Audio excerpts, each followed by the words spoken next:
Hey guys, it's Dr. James, and man, my ear is killing me today. I bet I'm developing an ear infection. These allergies have been horrendous. Yeah, okay, I'm developing some ear pain, but does that necessarily mean I'm developing an ear infection? No, it does not.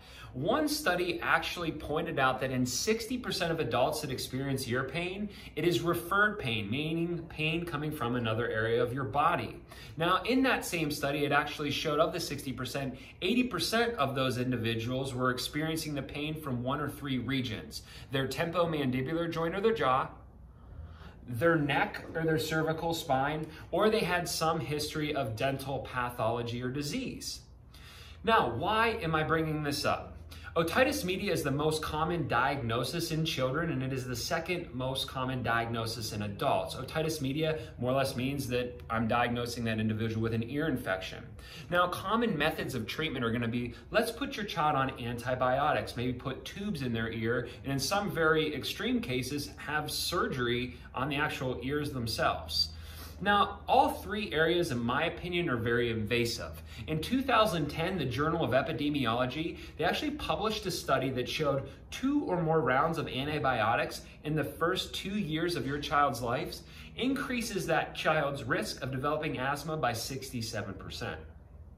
I don't like those odds. I don't like that percentage. And why? If you don't know what asthma feels like, it is like somebody taking a pillow, putting it over your face and smothering your face and asking you to breathe through that pillow. So why would we want to subject our children to developing such a condition when, again, in most people, that pain is referred pain, meaning it's coming from another area of the body. Now, the coolest thing is that chiropractic is going to assess and diagnose 2 of those 3 regions, and your dentist is going to be able to decide whether or not you have that history of dental pathology. Now, how does this tie into the spine? When we look at the neck, specifically the upper 2 bones in the neck, they have an intimate relationship with the eustachian tube itself, meaning they actually help with functioning of the eustachian tube, not only to hear, but to also help with lymphatic drainage, so on and so forth.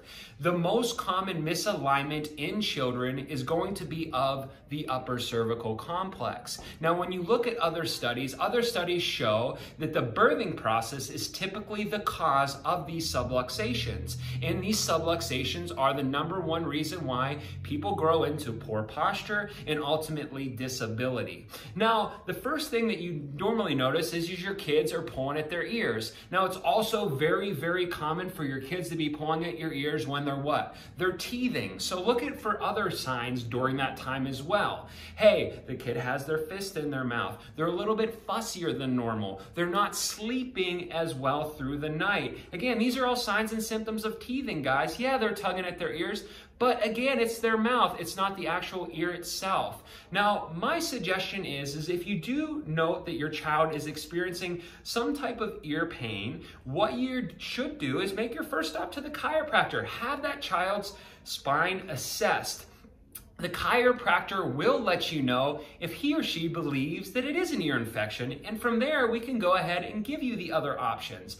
Most of the time, though, you'll find that the chiropractic adjustment alone will not only help your child with their ear discomfort, but will also maximize their brain-body communication, meaning allowing their brain to best communicate with their body so that they can perform at their best. Yeah, is chiropractic for adults? Is it for children? Yes, it's for everybody. And I really urge each and every one of you, if you haven't been checked, to get checked. If you're experiencing ear pain, if you're experiencing allergies, if you're having any type of discomfort, bring it up to the chiropractor. We can help you here at Premier Chiropractic. I look forward to seeing you guys all at your next appointment. I hope everybody has a wonderful week.